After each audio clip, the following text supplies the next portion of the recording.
Hey everybody, I love this thing or whatever. Yeah.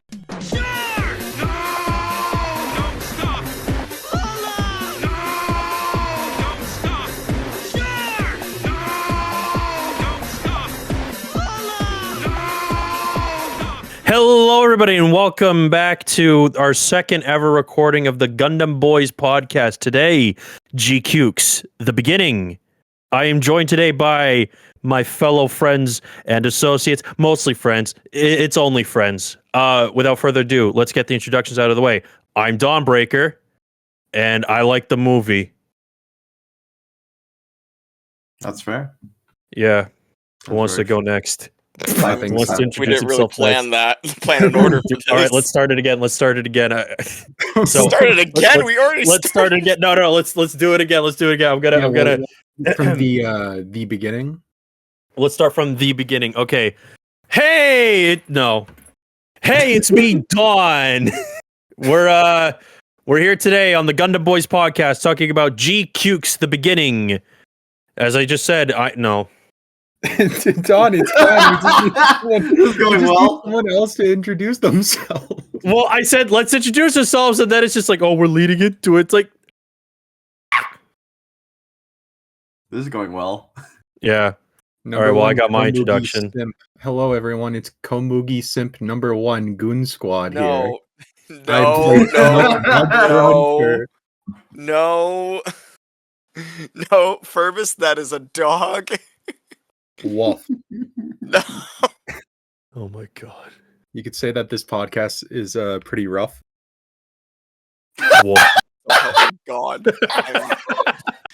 Oh god! Oh god! It's all silence falling at the before seams that. already. We haven't even started. It's already fallen apart. You want to start over? You want to start from the beginning? God, this is like the fifth time starting over from the beginning. Here, let's start. I kind of want to leave all of this uncut. Like, Let's start from. I'll start from the beginning. All right, let's go again. Okay. Hey everybody! And okay. boy. Hey. Okay. Here we go. Here we go. Hey everybody! Welcome back to the GQ. Fucking shit! God Okay, damn it. MP, introduce yourself. Hey everybody! Welcome back to the Gundam Boys podcast. I'm Dawnbreaker, and I'm here joined today by my friends. Introduce yourselves. Yeah, Hello. introduce yourselves. yeah, hello. I am the irregular member of this group. My name is MP, and I like giant robots. Whoa. Yay. Does anyone else here like giant robots? No. I hate 'em. We're all in this. I'd Man. assume so. Never met a good giant robot in my life. They all racist. Every robot. Every messed up. robot. Racist. Hello, I'm Furbus. I enjoyed this movie a modicum amount. Yeah. Yeah. Tee hee hee. Tee hee hee. My name's Goons. I'm America's 14th favorite white boy, right next to Patrick Bateman and General Grievous from Star Wars Episode 3. Let's go. Goons, I don't think I told you the story about the two dipshits at my IMAX screening of GQuuuuuuX. No, you mentioned you were going to tell me a story. Is this the story? So, I was lucky enough to have an IMAX screening, a single day, single time screening of IMAX GQuuuuuuX. And yeah, that's how I'm going to say it, because that's how I've been saying it since it got announced. And Rebel. so me and my buddies were sitting there. We're like pretty far in the middle of the thing because it's a big screen and tiny seats, right? And there's these two like teenagers, and they're on their phone the entire time. They're like 3 rows down to the like big like the side of the theater, but like noticeable, right? And they're sitting there and they're on their phones. And every time someone says something in the movie, because it's Japanese, the guy leans over to the girl and goes, and then they laugh. Get it? Because it's funny, because it's a different language. Because they don't understand it. Yeah, so the people near them kept on How them, joyful. literally, How like, joyful. they shushed them, and this is all throughout the beginning part, which is, like, very painful because that was my favorite part of the movie. So, everyone's, I'm like, so sorry. they're all shushing them, and eventually someone gets up towards the end of it, like, right before the Solomon battle, and Mm. goes out to what I assumed, to go use the washroom. No, Yeah. they went out and they came back about, like, 2 minutes later, and they bring a, usher, and they've Oh, got no. staff because, like, they've been telling them to, like, shut the fuck up multiple times, right? It's like a very packed IMAX screening of this movie. And, Yeah. you know, they were kind of like, yes, sir, whenever, like, joking about whenever people would tell them to shut up. And then the staff has to come over and say, I'm going to be standing at the door. If we hear any more complaints about you, you're out of this theater. And they got escorted out of the theater when the movie was done.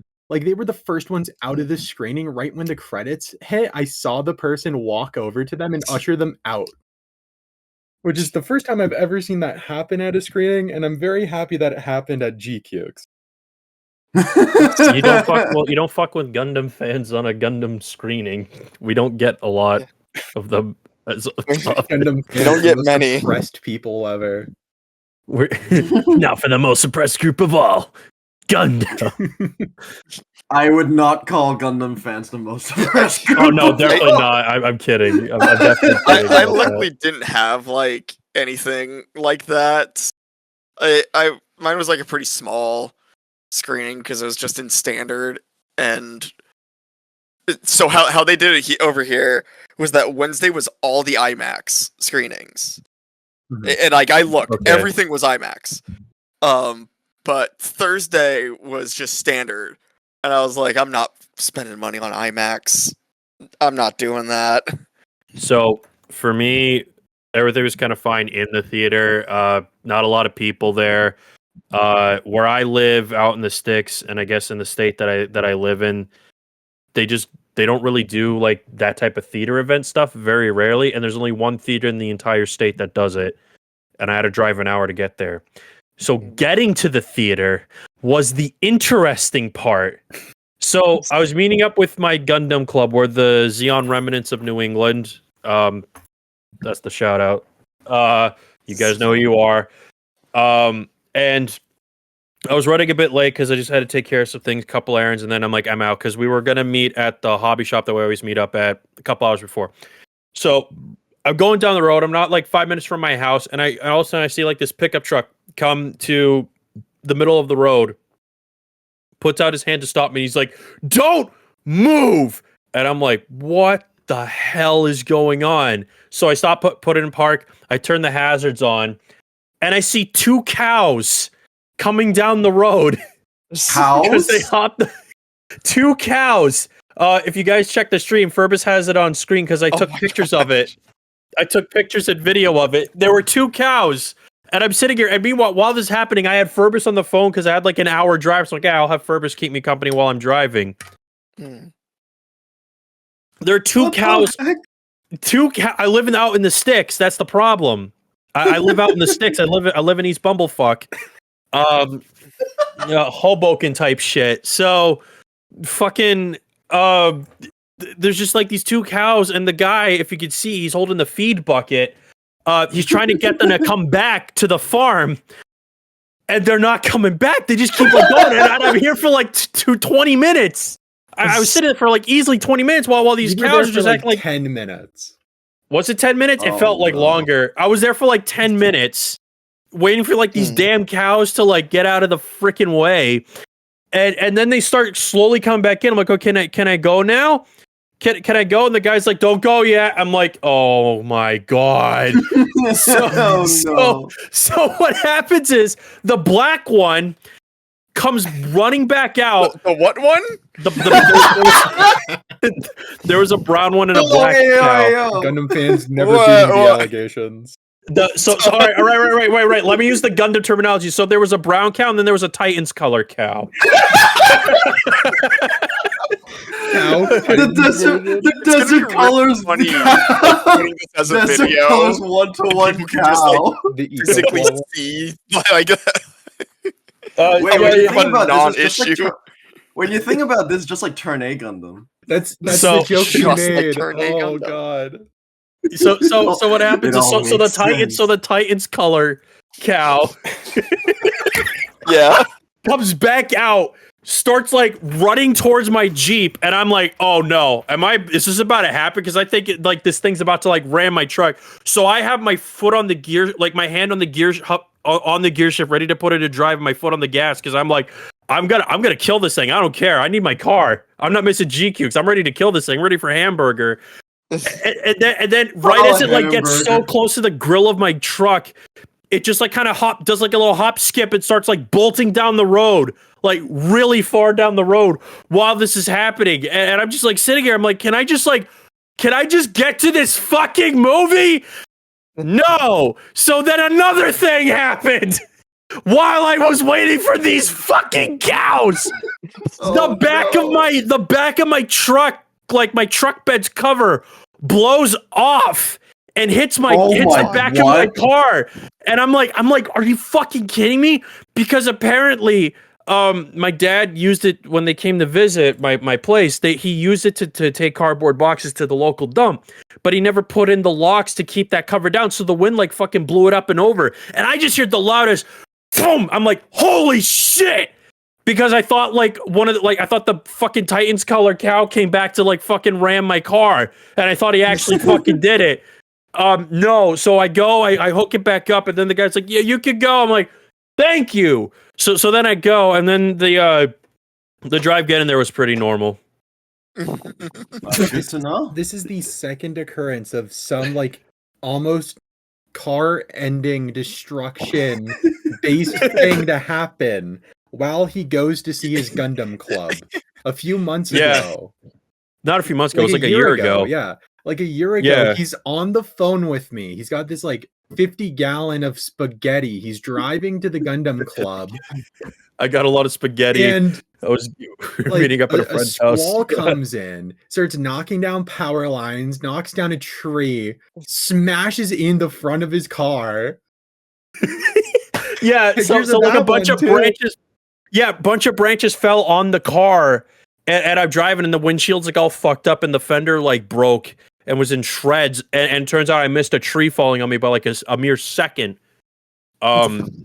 This both times happened because of Gundam Club, but yeah, Furbus, why don't you show the cycle through those pictures, because there's a couple more in the video. I'm gonna be honest. I just don't think you should go outside anymore. That was the first time I've gone outside in months since working on that cosplay video for the Marcos channel. That's the thing. God. This is my punishment for going out. Yeah. All right, here's the video. Let's see if it no, Okay, it wants to download. Let it down. It's like what, a minute? Let him cook. Let him cook. Let him cook. Let him cook. So I don't think Craig. I don't think anyone's going to be beating that GQuuuuuuX story. No. No. Look at No. I feel like we should have saved that for last. all that time. No, and but we're not going to talk about the movie. We should probably like put like a time code up. We'll like start the thing and be like, time code here, because we talk about stories getting to GQuuuuuuX for very specific reasons. If you want to hear us just talk about the movie, go to this time code. Okay, enjoy the podcast. If Bye. you hate fun, please jump to 12. If you hate fun, jump to this. Podcast. Or if you want if you want a story about a cow, stay And tuned. another cow. And another There's two cow. cows. Two Two of them. 2 cows. We'll show them later. We'll show them later Yeah, or it's- something. It's downloading. Your video's downloading. Okay, Oh, wait, here it is. so- Wait. never mind. This Here it is. This one's for visuals only. I'll put this in the YouTube. This is version. for okay. Visual learners only. Sorry, ma'am. I'm a visual learner. I'm gonna have to see your cow pass. There are Yeah. 2 cows. There Okay. are 2 cows on the road. Here it is. All right. So, okay. That is horrible. Oh, how was going to GQuuuuuuX? Oh no, there's some cows on the road. This is.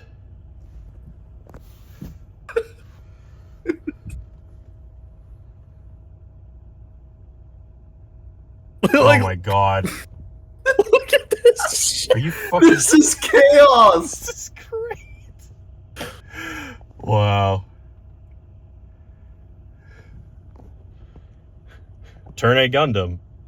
Turn A Gundam. It even says the thing. Turn A Gundam. Turn A Gundam. And now, let's talk about Gundam finally. So, Finally. what did we think about GQuuuuuuX? That's Good in pretty it. Good in it? Good in it. Yeah, no, it's really good. I think it's I think for what it is, which is just like a little like, you know, this is like just like a thing to generate hype to get people into watching the show. It accomplished that. It got me hyped for the show. I want to buy all the kits. I loved every second of it.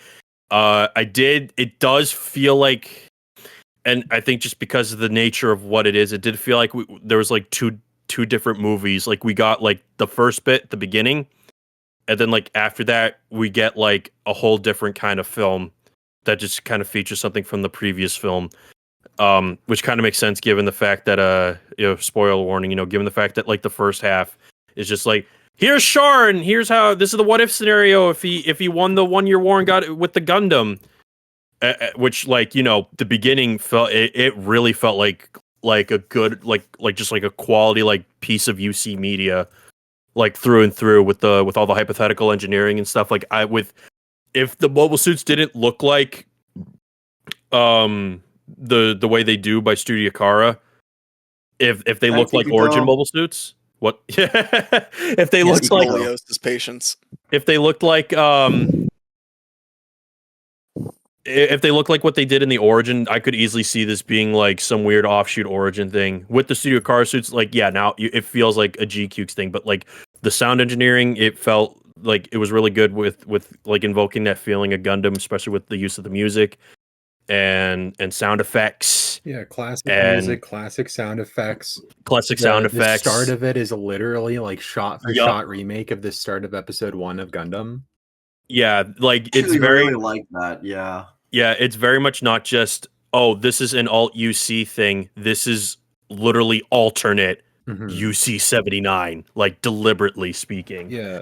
And then the GQuuuuuuX like segment of it like feels tonally different, but in a good way. I liked it because now it's like a little bit more. We're now in like in a more modern setting, in those terms. So we're seeing like some different stuff. So now you're kind of seeing like, oh, this is society after Char and Zeon essentially won the 1 year war. Here's what's happening. So we get to get introduced to our actual characters and stuff while we got our little prologue. And it works. I think it works quite well. And that's going to be enough out of me. I'm going to give the floor to everybody else. Yeah, I was surprised with how well it worked. Because I'll be the first one to attest. I had very little faith in GQuuuuuuX going in. Like, the more I thought about it, and the more, you know, my mind went around it, because I'm really big onto Universal Century, right? And I talked to Don about this before, where it's like, okay, they could like do this in so many different ways, and I feel like every way they could do it would be like bad faith to the original. And somehow they managed to do it in a way where it doesn't feel bad faith to the original, and it feels like, oh, that's such a clever way of going about it. It's not like Shard kills Amuro. It's not like someone else gets in the Gundam. No, this all happens because Tem Ray has a fucking heart. Because he evacuated Side 7. No one's there to get blown up. No one's there to spot the Zaku. And then Amuro's not there to get into the Gundam. So Char has that opportunity. And even then, by the time people do get there to like stop them, it's like already way too late. Yeah, also Jean wasn't there. That was another thing. Instead of Jean, Char came because Char didn't originally come in the original timeline. Yeah, and the attack on Side 7. Yeah. Yeah. But I do find it funny that when Jean attacked the Gundams and the gun cannons and the gun tanks, he was being told to be impulsive. Like, he was seen as the impulsive, inexperienced one. But when Char does it, he's doing it like, and he acknowledges it's for glory, but he does it right because he's Char Aznable. You don't fuck with Char Aznable. Yeah, no. That would be Exactly. Proper way. the proper way of You doing attack it. him properly. Yeah. Yeah, you gotta attack him properly. You know, you send a little message like, hey, in 3 days we're gonna attack you. Guess what, Gundam heroes? I'm taking over the colony in 3 days. And then they go, oh no, we gotta assemble a squad of 3 people. One who's fast, one that flies, and one that's really strong.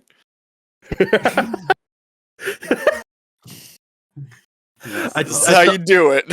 I thought to touch on Furbus's thing of like how they do it in like clever ways. I like how instead of just like going balls to the walls of what could happen, it with what could happen in this alternate scenario, it does stay contained in UC limitations in that regard, and more so the limitations, the limitations of like the technologies and stuff, and how that would like affect mobile suit development and stuff. Instead of just like, oh, we're going ultra mega crazy now, whoa, or whatever. Like it does a good job. It still stays in its lane, and it still feels like, oh, we're looking at something universal century.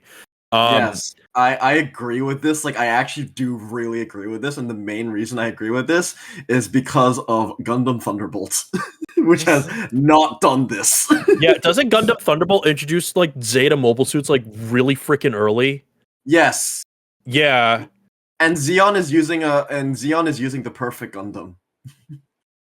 I don't know either, bro. They are wilding. Yeah, they're kind of going wild. Like that's kind of like what I feel like. That there's like 2 different types of Gundam like alt UC. There's what GQuuuuuuX did, which is just like, okay, here's how like some of the technology would be affected and developed, and then there's Gundam Thunderbolt. Fuck it, Wave Riders now. Fuck it, they're all here. Everybody's here right now, like 2 months after the 1 year war and all that shit. Because like it would have been so easy for the GQuuuuuuX writers to say like, okay, yeah, well, if Char gets the Gundam this early, he could just get the Sotheby early too. Now, fuck it, he has the Sotheby now. No, they don't do that. They implement Sotheby technology and elements, but they incorporate it into like being modifications of the original Gundam. So it's almost like you're seeing like a truncated version of Char going through his little like Gundam adventure in UC-79. You know, where Char's like Char's Mobile Suit Adventures, where instead of Amuro getting like modifying the operating system to have magnetic coating and stuff to like have faster response time, Char's going through that. So they're still going through similar events, and similar events still do happen. Like when we see Artesia piloting a very Gundam-esque gun cannon light type. And I thought that was good because essentially since the Earth Federation wouldn't have the Gundam to build off of for their GM units, instead everything's built off of the gun cannons. That's all they had. And I like how Char still gets some form of Sotheby-esque technology with the bits. Granted, they're like really fucking huge bits and they look awesome. One thing I want to mention right off the bat that I personally adore about Char's bits is that they use the Elmeth bits. Like, the bits are from the Elmeth. They are? So okay, they are I didn't actually know that. yeah, they're, if you notice, the designs are very similar to like other bits from the 1 year war mobile armors. It's just they're not designed for mobile suits because back in the 1 year war, bits were massive and were typically used with mobile armors. Right, because and yeah, they would have been streamlined. Early tech. It's early tech. They hadn't shrunken them down yet. Yeah, So- they do look like the Elmeth bits. I'm looking at them right now. You're not kidding. Holy shit. Yeah. I didn't realize that. So That's they cool. actually took the tech of the 1 year war of that era. They just put the mobile armor bits on a mobile suit. That's why they had to be equipped on the shoulders, and why they're so massive is because back during that time in the 1 year war, that's how they were. So I like that as well. I really appreciate that they're like, despite the fact that they're taking their own liberties with the 1 year war, they are still sticking with the technology. The only difference is the fact that Gundam the Gundam was stolen, therefore technology itself changed along. It's kind of like Gundam Seed, where mild spoilers for Gundam Seed, even though this is basically common knowledge at this point. In episode 1, all the Gundams that were developed by the Earth Federation were stolen except for the Strike. So Yeah. for this in Gundam Seed, all of the mobile suits were then based on the Strike because that was all they had left. And it's kind of the same case for here. It's like instead of the Gundam, the Earth Federation started focusing on the gun cannon because that was the only one they had left. And I really like that. And because that Xeon got a Gundam. Yeah, no, I definitely agree with that. And I think judging by that, it may, because even I was a little iffy on it being like alt UC because I was just going off of what Furbus was saying about all like how they would handle it. But I think like we're in good hands if this is how they're thinking about implementing the technology and stuff of this drastic of a timeline change. You know, it's quite good. And keep in mind, we're still only talking about the beginning segment. I think it's the crazy. actual show hasn't started yet. Yeah. So for context, for those listening at home, and don't like have a good frame of reference of what the hell we're talking about. So if you're, as we know, with GQuuuuuX or GQuuuuuX, it is set in an alternate timeline, as we said, where Char gets the Gundam instead of Amuro, so it drastically changes the outcome of the 1 Year War. Xeon, yes, they outwardly say this. It's like Char's like, I feel like something big has happened because of this. Imagine what would happen if I didn't do this. It's really funny. It's like, oh man, if I didn't do this, we'd be screwed. And the film is essentially divided into two halves. One known as the beginning, and then the rest is known as GQuuuuuX, because now we're actually we'd be getting into the actual meat of the show. With that being said, you know, the events are pretty standard. I think we should actually talk about the implementation of a very minor UC-79 character, which is the main reason why Furbus and Goons and another friend of ours, dearly beloved Kentaro, and we binge watched UC-79 for Furbus. It was a rewatch. Chalia Bull. Yes. Yeah. So before I get into Chalia Bull, I want to say a disclaimer. If you want to watch GQuuuuuX, those listening at home, I firmly believe you need to watch the first Gundam season first to actually get like a full and proper appreciation of it. This is a grown man. Watch the show. Watch the goddamn show. Watch like the one of the most foundational mecha anime of all time. All right. And if you're not a man watching this, then I'm using the word man as a kind of catch-all for humankind. Because I've seen some people say like, oh yeah, no, you don't really. It doesn't really matter that you don't have to watch this to understand that that's some characters that appeared in the show appear there. And I'm saying explicitly the show, not the compilation films, because and now we could get into it because you need to watch the show to appreciate what's happening here in this to actually appreciate it. We now get into someone who appeared in the show, not the compilation films, who's now an integral character, Chalia Bull. Yes. Okay, MP, take the floor. I can tell you're eager. I mean, it's just one of those like things that you will not get because like this is a very relatively obscure character. Like even I kind of forgot his existence until GQuuuuuX decided to bring him back. And that is very much a Kara move. Like I've noticed like this. Like as context, like I also enjoyed this film, but I acknowledge this is very much a Kara film through and through. And as a result, there's a lot of Karisms. Like Kara likes mixing things in from different Easter eggs, and they like sprinkling in like little details that only like super big nerdy fans like us who have seen everything will get. And one of these is definitely Chalia Bull, who in the original series is a very minor character. That was No, keep going. Yeah, he's a very minor character, and he's one of the first new types and one of the first mobile armor users. And like mobile armors as a whole have kind of been forgotten by Gundam for the most part since then. Like we don't see it much anymore. But back in UC, like Chalia Bull was very important because as one of the first new types, he was pivotal to developing this technology that would eventually result in like play a huge part in the entire UC for the rest of its kind. And Shalia Bull, not only is he back, he's back styling with one hell of a redesign. Yeah, thanks he got to Take. yassified. He got yassified hard. Like- and bro came back looking like a true Pokemon character with Take's art style, and he quickly became like the fandom DILF. Oh my god, yeah. It's it was very interesting because all the other art apart from like, you know, the mobile suits, because you know, we're the Zaku's and they definitely don't look like traditional 70s style Zaku's. They have like because I believe the guy who did the mech designers, he also did the stuff for Fooly Cooly, right? And Evangelion. He's and Evangelion. Yamashita Ikuto. Okay, thank you. Yeah, I wasn't remember the name.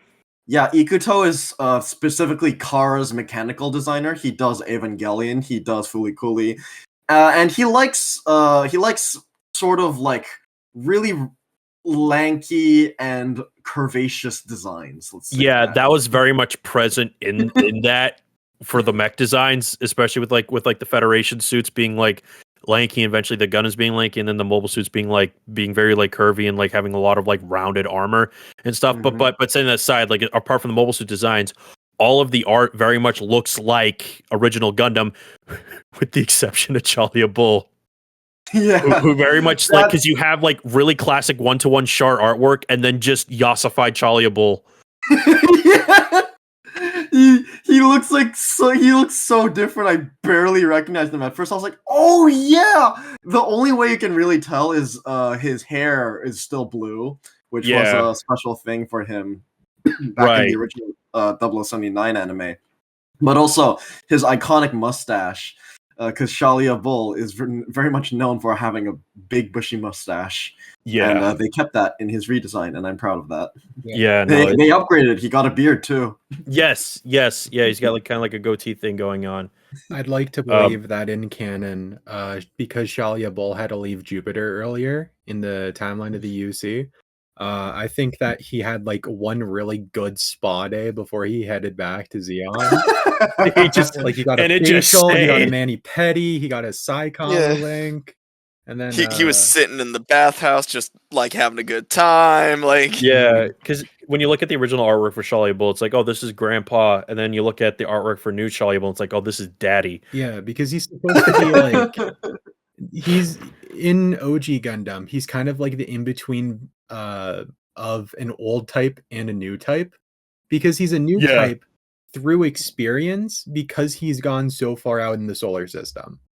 They kind of they do this a little more in other Gundam media, where the farther out you go into space, the more fucked up you become and less human you are. And one of those interesting things where it's like your new type powers can awaken through battle or through just like traveling through space, which is kind of crazy. Yeah. And new voice actor for him, new voice actor for Char. That was kind of surprising, because obviously Char's voice actor, he announced he was retiring when GQ was running. I don't think that was actually confirmed. Like, okay, we might need to fact check this. As far as I'm aware, at least, there was no actual announcement of him retiring, but he did stop voicing Chopper from One Piece. Well, he also stepped down from Char. He said in interviews. But I don't think they explicitly said this. But because he wasn't voicing Char in GQuuuuuX, like they confirmed it was a different voice actor, people assumed he was retiring. Which, I mean, it does make sense. That wasn't the original voice actor? No. Holy shit, he did a good job then. Damn, I didn't even realize. He's a very fitting new take on Char. I will say this.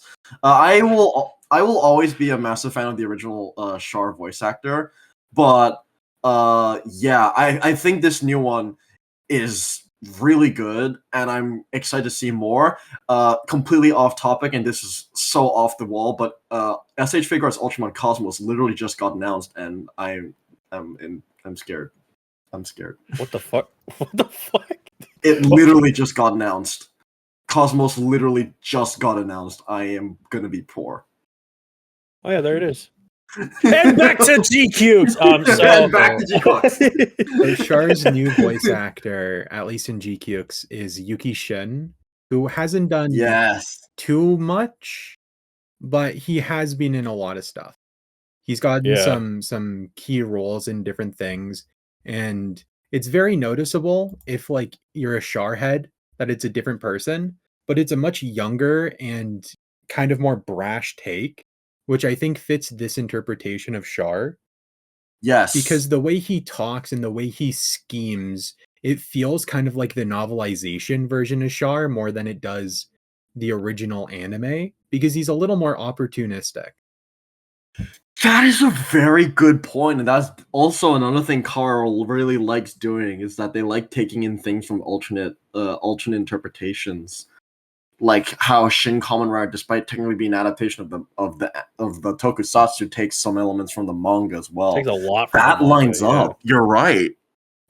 Oh shoot, Mhm. that's Yeah, no, awesome. Yeah, no, sorry, no, go ahead, Furbus. And I guess another little bit that I want to point out in that same kind of style of them reimagining things.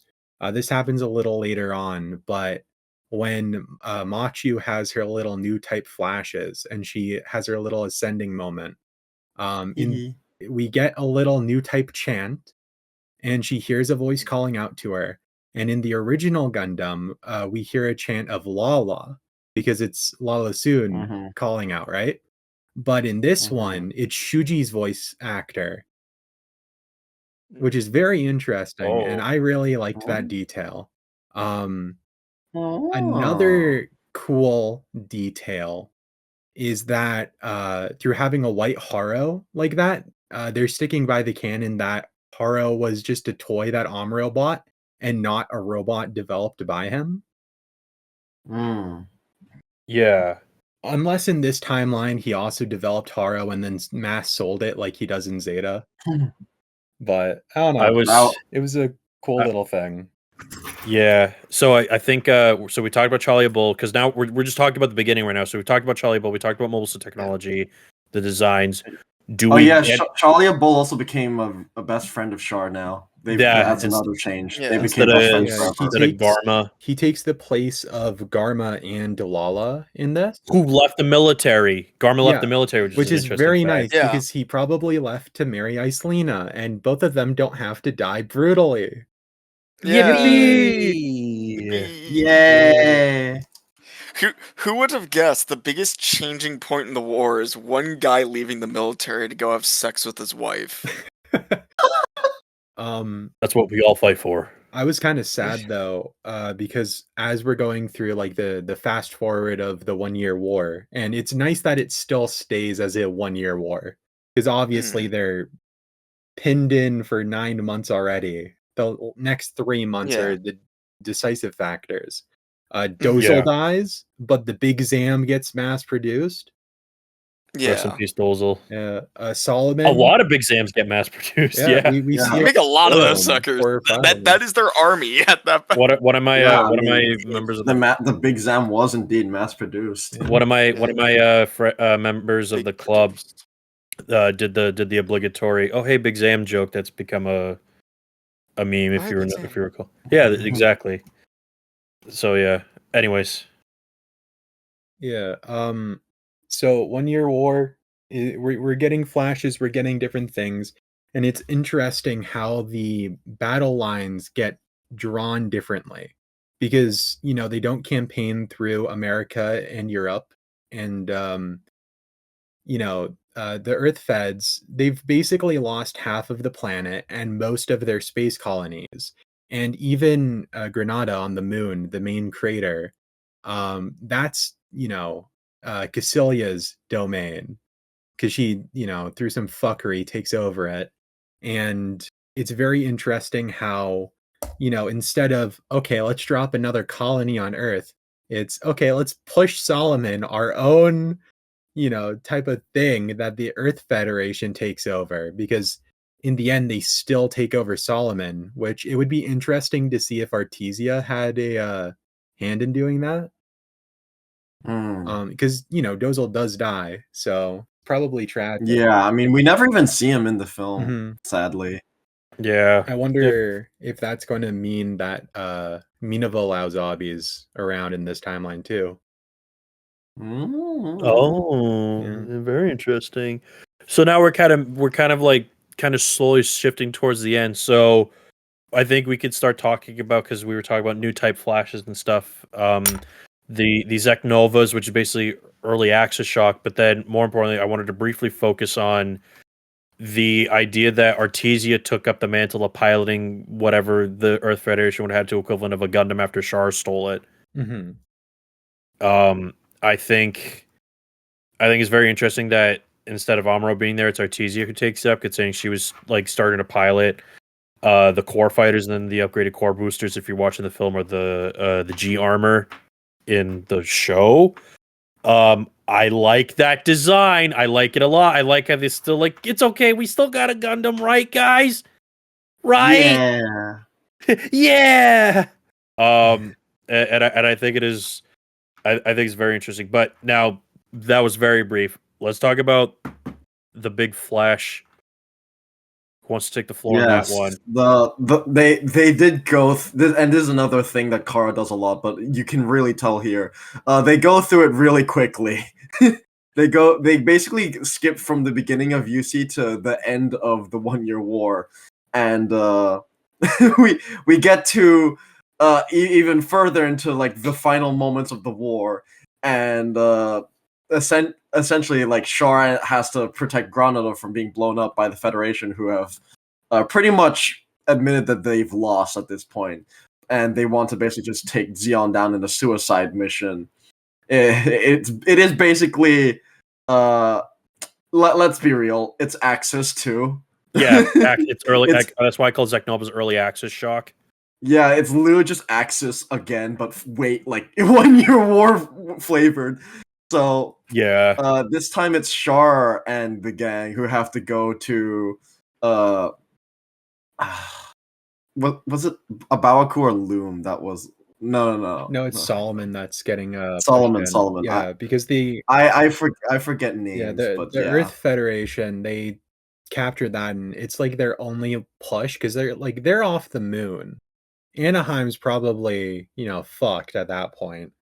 And then it's like, okay, let's drop Solomon, one of their principal asteroids, and just drop it on this crater, right? Because they know it cuts off their supply chain, and also it's one of those last resort type things. Which is interesting because instead of Char doing it with Access, which is a pretty prominent point for Neo Zeon, it's the Earth Federation doing it. Fun times. Sorry. It is very interesting. Now with that whole talk of Axis shock, I want to talk specifically about the Zek Nova. That's the part I'm focusing on, because I have a couple theories. He has told me boy. these theories last night while I was playing Monster Hunter. I also read to him my really they're not deranged, and I also read to my really shitty like school project I did about making a Gundam game. It was really what bad. was my name? Someone take a note of that. Someone Squad. take a note of what has happened. I need Taking to- out. No! Taking out. So 40 minutes in. 40 minutes. Cut that out. Dawn Doxing. slips up. Okay, so obviously we hear on the communications channel that Char's like, what the hell's going on? Because the psychomic system's reacting, because it's my favorite term to describe UC. New type fuckery happens. Yeah. So we see like the big flash, like Char's going through the whole like, and then he says, I could see time and I could see this. Wait. Before that, there's literally one scene before that I do really want to mention, because this was like the biggest jump scare in the theater. Is that while they were doing the plan, the reason Char is even in the asteroid to begin with is because he encounters a gun cannon that is specifically colored in the RX-78 colors, So everyone at first naturally thought, "Wait, is this Amuro? Is Amuro in a gun cannon?" And then they fight, and they had this rivalry. And then there's this new type Flash, and then Char was like Artesia, and then everyone in the theater was just like, "What?" Oh, yeah, it's kind of neat. They didn't have Amuro show up at all. Yeah, Amuro never showed up. He's dicking around somewhere. I have no idea what he's doing. It's true. He might be still be in. He might still be in. His dad didn't die. His dad did not die. His dad didn't die. Well, he didn't die. He wasn't in the army because that was like a big thing of him going into the army. It's his dad was like, Amuro, get in the robot. Well, so yeah, I don't in the original Gundam series, Temray was still in the army. He still survives. He just becomes he becomes inebriated after oxygen deprivation. Amuro never gets in a Gundam. In this timeline, it is just like randomly, it's Sayla who is seen in the R78 gun cannon, or R78 Colors gun cannon. And I think the reason is that it's, yet again, Kara doing a Kara, because in the original TV series, Sayla does pilot the Gundam. It's not for permanent time, it's still mostly Amuro, but she does become the secondary pilot of the Gundam. So I think that's like another Kara callback, but it's like, it is also a massive twist because no one expected it. Like, everyone in the theater, including myself, was like so surprised. But I love that. I think Amuro not showing up might play a bigger part later on down the line in the series. I think they definitely might have Amuro pop up. Give me a sec here. Sorry. Hold on. No problem, take your time. Okay. Gundam Boys, when the video ends when someone gets doxxed. I think so I have a little headcanon. I don't know if they'll probably touch on it later. But I assume that it's either Artesia, she, comes clean to the Earth Feds, going, okay, well, I'm Zeon Zum Daikun's daughter. I'm gonna, help out in the war effort. Or she, has the theories about Char because she knows, that Char is Casval. And like she's got that running theory, but she doesn't know for sure until she meets him. So of course, she's still a new type. She's still got those abilities. I'm wondering if the Earth Federation is like hunting for new types. Because obviously, theories and speculations about a new type piloting the Gundam is still going to be relevant when it's Char the Red Comet doing it. And, there are those published papers about Casval or Char, being a new type, just a big Flanagan Institute thing. It was also nice seeing Dr. Flanagan, who isn't, he's barely ever on screen, but he's such an integral part to Gundam lore because of the fucked up human testing that he does. Oh, yeah. Yeah, he... oh boy, yeah. Oh, man. That was kind of crazy. So, right, so I think... So I'll touch a little bit on about where I think Armor could show up. So it could either be he actually plays an integral part of the story, or, and this is one of my Dawnbreaker theory. Number one, he shows up in a cameo as like someone doing Clambat and just fucking dies. Like they mentioned the pilot name very briefly, and then dies. Just as there's your Amuro cameo. Yeah, do you remember that blue Zaku right there? Yeah, that Amuro was piloting it. He's gone. He died. He died like 5 episodes ago. He's not showing up. Yeah, it was a non-lethal hit to the mobile suit, but he's dead. He couldn't take it. I think that's what could happen, or maybe it's either like he's gonna cameo because of what happened with the voice actor, or either what happened with the voice actor, or he's going to he's gonna show up and become just play some part in the story overall because it's Amuro Ray. I mean, they with a different voice recast actor. Char, so they can recast Amuro. Oh yeah, I don't definitely. think- I'm half joking about the. Oh no, it's definitely because of the he's not in there because the voice actor did shitty things. Now, in respect to the characters, I want to get into theory number 2. So Furbus mentioned the Flanagan Institute of Dr. Flanagan and that they had someone underneath the base escape while Char is going through a Zeknova or Axis shock, but in this case, a Zeknova. So, obviously, the cards on the table, a lot of people are saying it's Shuji that escaped the Flanagan Institute, right? Because that base was the Flanagan Institute, right, Furbus? Mm-hmm. Yeah, okay. Just want to make sure I got my naming correct. So I think it was Shuji. He does new type fuckery. Char goes, I see time. And 2 things happen. This is part of theory 2. Char soul gets absorbed into the Gundam. And obviously, as we know, the red Gundam disappears and then it shows up again 5 years later. So I think soul gets absorbed. It jumps because the new type fuckery, and he specifically says, I can see time. They jump forward 5 years. And that's why only 5 years later does it show up again.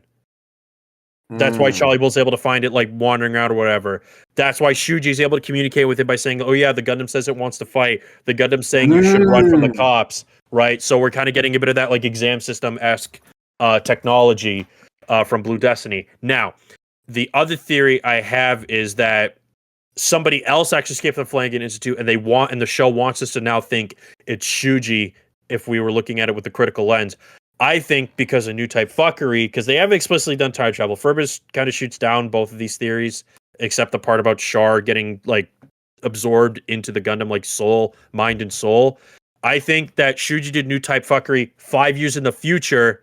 That's why Char's how the hell are you here? Because Shuji's hi, I'm here from 5 years in the future. So Char's what the fuck? And then obviously big thing happens. Red Gundam Char disappears, and then it pops up again 5 years later. Those are my theories about what happened. Thoughts? I think that actually makes a lot of sense. So, just to clarify, I'm not a theorist kind of guy. I'm very much I'll wait for the story to tell me what's going on kind of guy. But what you've said makes a lot of sense. Yeah, well, because it explains why the Red Gundam disappears. It kind of not they necessarily need an explanation because it could just be Shuji being a new type fuckhead and he's just talking to the Gundam deliberately and it's not someone's soul. Yeah, he's a little crack baby talking to the Gundam. Did you He's see doing how a much little crack paint thing. was in his house? Yeah, so not a crack baby, just paint. paint. He's Thank been you. huffing it for Shuji. Let's say our guy Shuji, he huffs a lot of paint. That's why he's all oh yeah, the Gundam's saying you should fight, dude. The Gundam Maybe says it's not you're Char's soul, out, but I think he's literally Gundam talking to the says you're Gundam because pussy. he's psychically communicating with Char. Char is in the operating system of the Red Gundam, kind of similar to the exam system and the Gundam Vidar and Iron Blooded Orphans that used something. I just realized not all of us have seen Iron Blooded Orphans. There are other Gundam series that I want to kind of point to and go, well, this justifies your theory, but you haven't gotten to that part in those series yet, so I can't tell you. What? I think I'm going based off the exam system and the Alia Vinia system. I think those are pretty solid theories. It's obviously Shuji who escapes. He's the Rose. Yeah. And whether Char ascends and becomes part of the Gundam, or it's just him talking to the Psycom unit within the Gundam. Yeah. He was obviously there. He was obviously a really strong new type, so Dr. Flanagan probably was poking and prodding in his brain. I gotta pick at the brain. Yeah. Something kind of towards your first point with Amuro. I don't think Amuro will appear. At least Fair I'm kind of enough. hoping he doesn't, because the whole reason he was involved in the plot at all in the original Gundam is because he was there at the right time. Yeah. And Yeah. I think because this is UC 85, what we could do instead is we could probably see a younger Camille, like a 15, 16-year-old Camille Oh, partaking okay. in clan battles. Because Interesting. Don's only seen one episode of Zeta Gundam, so I'm not going to get too deep into Camille, but his backstory is that he piloted robots for different tournaments as well as doing judo. So, he did robots already Fits in the the bill. timeline. Yeah. Of course he could probably jump in a Zaku and fly around and go, I'm going to shit my pants, and then he does it. My name isn't a girl's name. Fuck you. I've seen like one episode of Zeta Gundam. It was the first episode, so like I kind of have an idea. And I was thinking about that yesterday because I saw a piece of fan art where a younger Camille, because in that first episode he says a year or two back I got an autograph from Commander Bright, and I saw and Zeta Gundam's in UC 87, Yeah. which is 2 years after when GQuuuuuX is. Oh, and there's the Omega Psycho frame, So- the Omega Psychomu so system in it too. Yes. I saw a piece of fan art where it's a younger Camille getting that signature, but it's from Colonel Denham, Char's friend. I'm like, oh my god, wait. So Camille could totally be in this. That doesn't change him at all. That's fair. I'll give you that. I think if since we're kind of in that, like, because now that Furbus mentions we are kind of in that period / point of when Zeta Gundam would be starting to happen, or like everything with the Titans and stuff. Not that I think the Titans are gonna fucking appear in this. That'd be too much shit going on personally. But since we're seeing like the writers of GQuuuuuuX kind of start drawing from, so I guess now we've kind of like slowly transitioned to talking about GQuuuuuuX itself. So Yes. The two halves. They Finally. meet. An We've, hour like- into the discussion. Well, listen. GQuuuuuuX. Both sections of the film have a lot of meat to them. You can't just like glance over it. So It's to true. have this it in-depth is discussion, true. I think is integral. Yeah. You need So to now that care we've and kind of suck at transitioned, that meat. yeah, well, holy shit, yes. So now that we've kind of like transitioned over to like talking about like, okay, now we're like at UC 85, and what Ferb was saying with now they're drawing stuff from Zeta Gundam with the GQuuuuuuX, the titular mobile suit, the GQuuuuuuX, having the Omega Psychomu system, or was it the Omega Psycho frame or Psychomu? Psychom. We have no idea. Psychomu system, whatever. Psychomu. Yeah, it was the Omega Psychomu system, which Furbus has told me is from Zeta Gundam. I actually contemplate or consider what if one of our more iconic 1 Year War UC characters goes through a Quattro Bajina hidden identity situation. Yeah, and his name is Commander Lieutenant Noah Bright. Okay, so I was thinking like what characters could potentially go through that like Quattro Bajina-esque like hidden identity if they want to draw from Zeta Gundam, because they seem to be not drawing just from the 1 Year War, because you see the moon base, which that's from Double Zeta, right, Furbus? The base on the moon. Oh, Granada? Granada? Well, Yeah. Granada's in Zeta and Double Zeta, but Yeah. those Okay. ones focus mostly on Von Braun because that's where Anaheim is stationed. Yeah, Okay. It was in the 1 Year War, but it wasn't like It's not As- shown as on prominent. screen. It's in like the ending theme. It's one of the visuals Okay. in the ending theme. All right, never mind. Yeah. Never mind. But Uh, they're drawing. Sorry. Go ahead. And, well, one thing I do want to mention on Mr. Bright is that he was supposed to be on the white base. Mhm. We kind of glossed over this, but the white base blew up. Like the Sharp blew it up. The bridge, Mhm. he blew it up, Yeah. and Bright they might took be they took dead. the white base and they painted it green, and now it's theirs. Yeah. So Yeah, Bright might be dead. that gets rid of a bunch of characters because like Bright is does. gone, Ryu is gone, Oscar Dublin probably because he was one of the Milpo main Splint. ones. Milpo Splint's Yeah. gone, They got guys. Nipple Splint's definitely gone. Yeah, But that means a lot of side characters from one base from white base could reappear. Like that is true. We don't know all we can know if Char could be there, Bright could also just not be there. We don't know. Mhm. But that is something that happened. And another thing I forgot to mention, I do want to bring up Prototype Gundam. Yeah, Gundam. Oh we got yeah, Prototype Gundam 01. Oh, it was Yeah, so nice. Yeah. that was a shock. Which gets destroyed.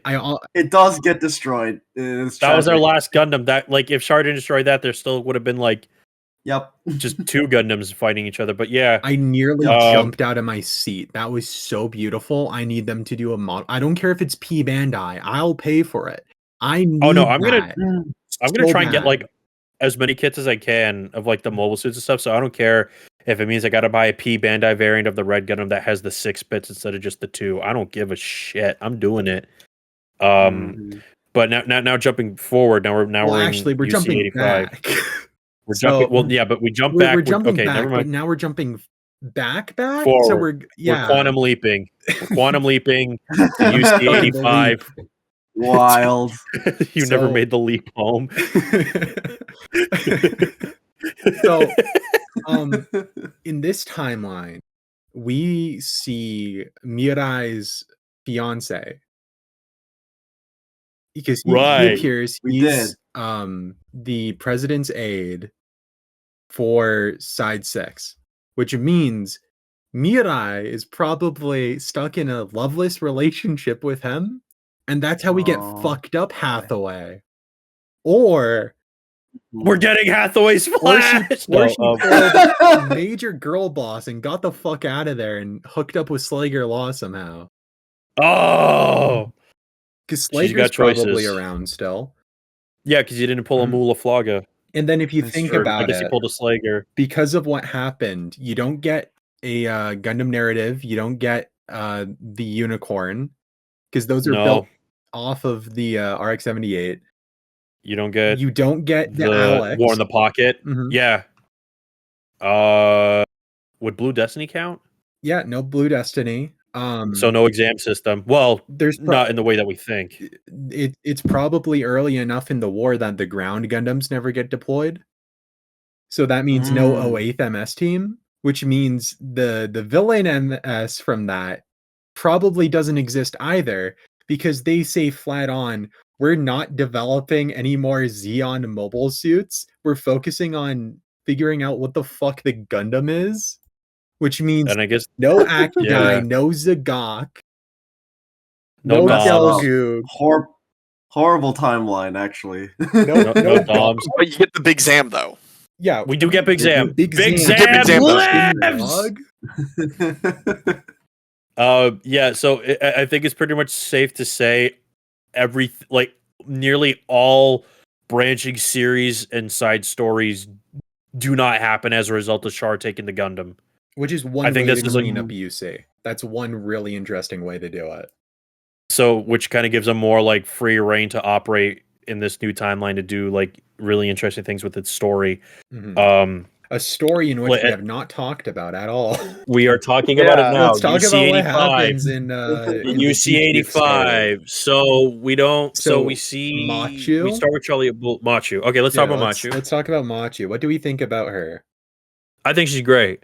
She's I a think marshmallow. She's funny. I think she's She's a funny. She's a very marshmallow character. I like that her She- head is like a solid 40% eye. Yes. Yeah. Also, literally And then, just like- a circle. It's like Bob the And, Tomato. yeah, and then like another 40% hair. Mhm. And then Yeah. the other 20% is everything else. So what if we I, give her like a low taper fade? Oh my god. I think this is where the artwork really starts to shine, because in GQuuuuuX the beginning, we're still talking about GQuuuuuX the beginning. In GQuuuuuX the beginning, obviously it's very much trying to look like original Gundam with GQuuuuuX-esque fucking Chalia Bull. In the beginning, And then once it's- we- Yeah. it's very And classic. one funny thing I do want to mention is the merchandise. You just have like they have advertised the new designs like Shuji Machu and Nyan, who we'll talk about later, in like the beginning, and then you just get like this set of like illustrations of all these 4 characters, and then Char Aznable, Mhm. who has been unchanged So like in this advertising, you just get these like 3 completely different designs that have like very fresh for Gundam. Oh, yeah. And Char Aznable. I knew like, I knew someone was going to bring that up, so I have a visual reference. If you look at the general chat, yeah, there it is. There it is. so we get like Yeah, round classic faces, and then just the most emo hot topic motherfuckers ever. Yeah, like you get like some really like doughy looking Gundam people. Then you generations. literally have like fucking GQ models. But it's really interesting how the animation, like in terms of its fluidity and movement, I think starts to change because with GQs at the beginning, and we didn't mention the elephant in the room here. The good chunk of GQs is just a really good. It's a very good 1-to-1 recreation of the first episode of Gundam, but with that whole scenario playing out. Then you jump forward, and a lot of the movement is there's a lot more like fluid movement and is kinetic, and it feels more modern in the art style. And this is where I think Studio Cars' style and what they want to do with this setting starts to shine and show through when we're in the GQuuuuuX or the GQuuuuuX segment of the film. Because it looks different. Obviously, Yeah. they go full on in the car visual department.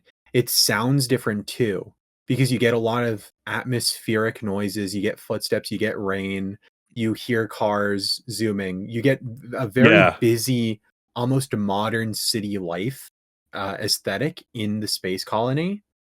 You also hear a lot of more contemporary music, where the first 30-40 minutes of the movie is the classic soundtrack or reimaginings of the classic soundtrack. All of this is new, and it's loud, and it blares at you, and it screams that this is different. Exactly. I 100% agree. Also, they have in that weird regard. eyes. They I want to go on a little rant here very about their odd eyes. and I love them. So okay, go on a rant about their eyes. my buddy was driving us home after the movie, and I'm talking with him, and he brings up, oh, don't you think it's kind of weird how all of the new types have like really weird, gross colored eyes? And if you look at it, right, Machu's got like teal and red, Shuji's got pure red, Char has like beautiful blue eyes. Even in the origin, Amuro's got like a very greenish teal eye color.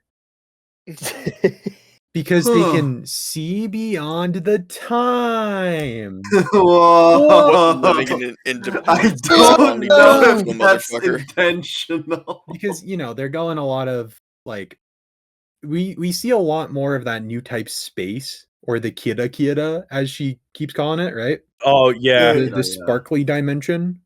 So it's kind of interesting now where it's like everything's hyper colored, and all of the new types in this world have, those bright, sharp colors. Even Shalia Bull has it with his blue. It's kind of funny because typically when like a show or a movie has like this like difference in character design, it's always like, oh yeah, a good several decades have passed, so you can go like, okay, yeah, fashion and maybe to some extent human characteristics have definitely changed. Here it's like, yeah, I don't know, like 4 years and a half have passed. Yeah. They just kind of look like this now. This is how society evolved. Zeon winning the war. Zeon winning the war has changed human genetic for the rest of time. They now all look like Take characters. It's like I can't help but like shake the idea that it's like Zeon or the Earth Federation forces have to dock into like one of these independent like colonies, and they're just looking at this like cacophony of colored creatures, and it's just like, what the fuck happened to you guys? They're following. It's really funny. It's there's a movie, there's an anniversary film that does this very similar thing with two contrasting art styles, and it is the Teenage Mutant Ninja Turtles movie, where the 2003 Ninja Turtles meet the 80s cartoon Ninja Turtles. So you get like these two really contrasting art styles. You got like these really edgy 2000s turtles. Then you got like these really goofy fucking like tiny like 80s turtles. and I just so badly want that to happen in GQuuuuuuX, where you just get like these modern like young punk Studio Kara designs with like the dogs and the clothing and the street fashion, and then you just got like the most 70s looking fucking people coming out there just being like, what the fuck? I'd like to believe that because Garma survives, he goes on to make like a fashion brand. Yeah, maybe he opens Hot Topic. Yeah, they're all rocking Garma Hot Topic, and Xeon made them all into marketable plushies. Yeah, exactly. So we've kind of talked about the art style a lot, which is good. What do we think about the setting of this? Now that we're like in that setting, now we've moved past alternate 1 year war. I can basically summarize that, such as how everyone. I was when I went into theater, I went with friends. Like I went with multiple people, and we were like, I cannot wait for this film to be like 1-to-1 with 0079 when it starts, and then just completely tone shift into modern Gundam, like Witch from Mercury-ish, and that's exactly what happened. But I was very down for it. I liked it too. I liked the setting. I like how now we're kind of like where, you know, there's not really like a war going on, but there's still all these fucking mobile suits left over, and because, you know, what happened with 1 year war, we're not getting the events of Zeta Gundam, so no Titans, so we're not getting like another type of war in that regard. I think it's really interesting how there's basically illegal underground mobile suit dogfighting happening. Yep, basically. I do like that they establish it as a thing immediately. Like, because the first look we have into the new timeline is just two mobile suits fighting. That is how it begins. And then we cut back to civilians who are very annoyed about the two mobile suits fighting. I also like how, or I just find it funny, when they talk about the mobile suit fighting, they always were like, oh, it's like super illegal. People have died in this. These things take like 5 minutes at the most because the police get immediately notified the moment the live stream goes up. And the entire time I'm sitting there, I'm like, oh, so it's like some dark web live stream thing, and they've just kind of, I don't know, installed kernels to like ping when someone boots up the live stream. And then the one fight you get at the end, you see Chalia Bull and what's his face, pilot number I don't care, sitting in a bar, and Chalia turns to the bartender. He's like, "Bartender, can you put on the illegal cage fighting channel, please?" And he's like, "Oh yeah, sure. Let me just throw that on." That was great. It's like buying cable, and then the cable provider is like, "Oh yeah, you get all these channels. You're getting like the CW, Showtime, HBO, Cartoon Network, Pirates the Deep Bay. Web channel." Hold on. The Deep Web channel? Yeah, it's where you can watch people die horrific deaths or just really, really awful things happening to humanity. You're also get Spike TV. Wait, Spike TV is included? Sign me the fuck up! No, No, it goes Nickelodeon, Disney, Live Leak. You basically get Live Leak. you get Live Leak as part of your built-in cable package on that colony. Fuck it, I'm moving to side 6. Oh, hell yeah. No. It's like super illegal, and they can't do it, but they can easily just like watch it on the TV channel. Yeah, like, how does that work? That's a huge plot hole. Holy shit. The moment they did that, I was sitting there like trying not to laugh because I'm like, it's like, well, no wonder you guys get caught like every time you do this. You're putting it on TV. You're streaming it. Dude, like someone at like the police station is just like, dude, turn on the dark web channel. They're fighting again. Shit, that's gonna be a hell of a lot of paperwork. It's on the channel. No, not that dark web channel. The other one. No, that's Live Leak. Put on the mobile suit no, channel. We want to see this guy's head getting sawed off. 34/7. You're on 35. You need to go to 36. Yep, there it is. Like at this point, like it makes me want. Or like, wait, if this is a thing, and even then, like when they say the rules of like this illegal fighting thing, it's very much like G Gundam, you know, where you destroy the head and Yeah. that's the thing, which I think is kind Yeah. of neat. You know, it's a cute little nod to that show. But like the issue is, oh yeah, people can die, and that was kind of also the bit with G Gundam. Like they were also using full on weapons, and if I remember, God Gundam's erupting finger literally shoves his hand into the cockpit and explodes it. But Yes. like, But they're okay. Oh. It doesn't. It but at doesn't this kill point, anyone.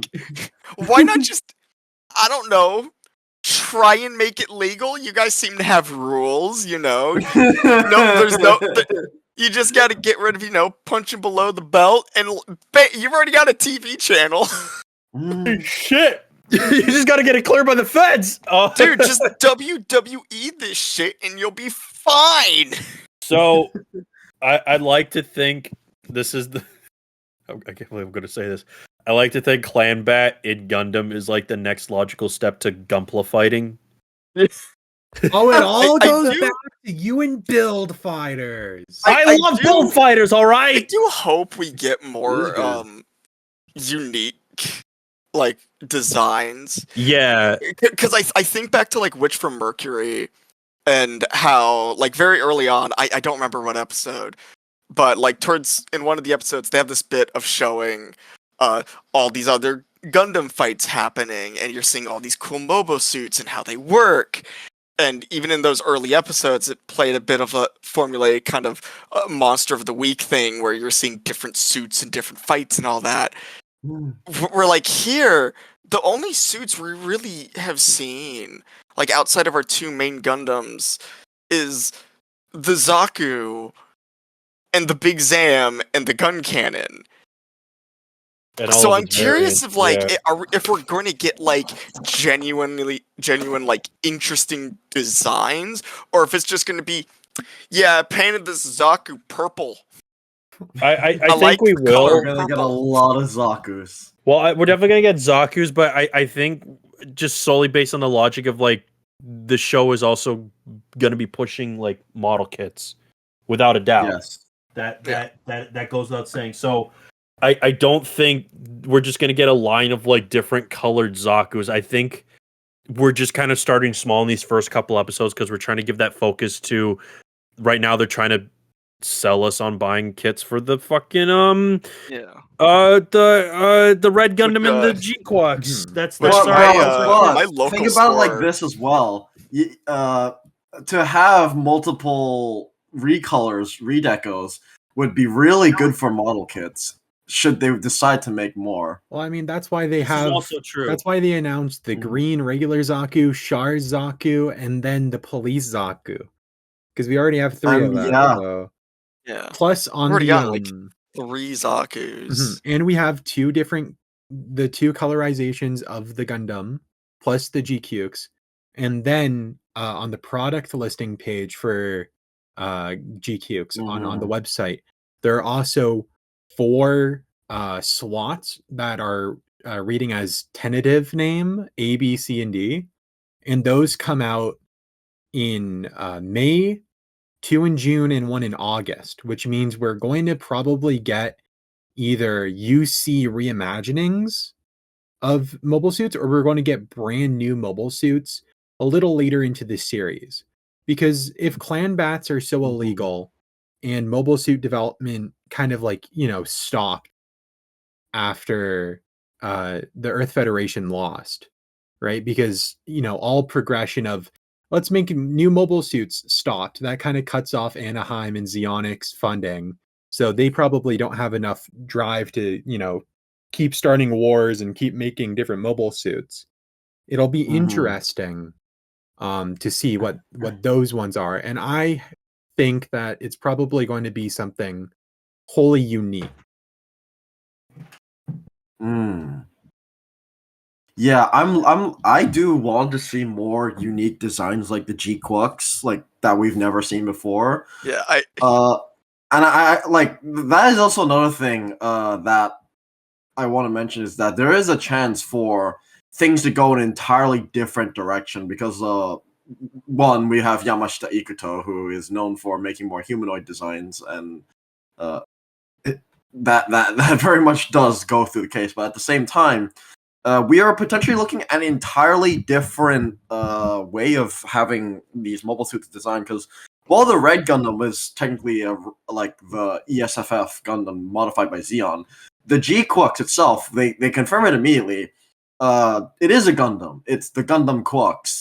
The G just stands for Gundam here. They for some reason they don't mention Gundam in any of the advertisements, which is why there was a theory that the GQuuuuuX might have not been a Gundam. They confirmed that that's not the case immediately. Mhm. They also confirmed that it's much more along the lines of a prototype. Yeah. Which is it's- why yeah. Such a Yeah. weird And that's not even Yeah, a and final It's name. like a prototype. Yeah, so Yeah, it is- I think the final name is going to be like some kind of like. So Called I think the final name. Spangler. It's not called the Spangler. Shut the fuck They're up. gonna Come call on, it Gundam future. the Throngler. It's called No, I Gundam think- G-string. Gundam the Gringler. So I think what's gonna happen is that the name scheme, we're gonna find out what its real name is, and it's either gonna play one or two things. One is gonna be some kind of like surprise reveal, right? As to what exactly is this like what exactly its name is, and it's gonna be like, oh shit, this is this version of the Zeta Gundam or some other like Gundam mobile suit or whatever, and that's why they're kind of like hiding the name, or they're gonna eventually dig in through the files, find the name, and that's what's gonna be the name of the mid-season upgrade that we're gonna get as customary with these with Gundam seasons. Mhm. That's my theory. I'd like to believe that at one point the GQuuuuuX is going to get like nearly destroyed and they're going to have to do like a rebuild of it, and then they fuck up Yeah. somehow, and then they're like, oh fuck, we can't do this anymore, the robot's just broken, and the show ends. Oh my god. Oh my god. That's I- not happening. I wonder if because obviously, like, you know, right now there's new type fuckery happening, the mystery of what was going on with Char and Shuji and the Red Gundam and Zek Novas and stuff. I wonder if the show's not going to necessarily focus solely on clan bats. Because I mean, what's going to happen? They're going to go to like the fucking clan bat championship. I think what's going to happen is slowly we're going to get the rumblings of another war happening. With Clanback kind of being the cause of the catalyst. I want to jump in boy. there because you were saying something earlier, and it kind of gave me this idea where I Okay. think the like twist halfway through the show is going to be that the Earth Federation is launching a counterattack and a new war is going to start. A counterattack, you And say? and they're going to use the code word Titan. So it'll be like a Titan rebellion against Xeon. That's what I'm Titans thinking. Oh my counterattack. god. Yeah. That makes a lot of then- sense. I like it. And then Shia Bull is going to be like, guys, Shyla? Shia Shia LaBeouf? LaBeouf, he's going to have to be like, guys, we have to attack Titan. No, don't We do have it. to Don't do it. attack on Titan. Shut up. Shut I the fuck up. hate you. I hate you, That was- Fergus. I hate you. It's either going to be that or they push Jupiter development and eventually they find a dead space whale. Oh my fucking god. hell. That's C. thinking Come of those on. two. That's just C. And then they're gonna create a special paint that makes all laser weaponry just not work, and people are really, really, really gonna bitch about the logistics of it. Did you know the G in GQ stands for jizz? Fucking hell. I think Then technology is gonna super advance. They're gonna become tiny little robots, and then they're just not gonna be robots at all. They're just gonna be little guys, They're made little out of dudes. plastic. Yeah, now I- they're made out of plastic.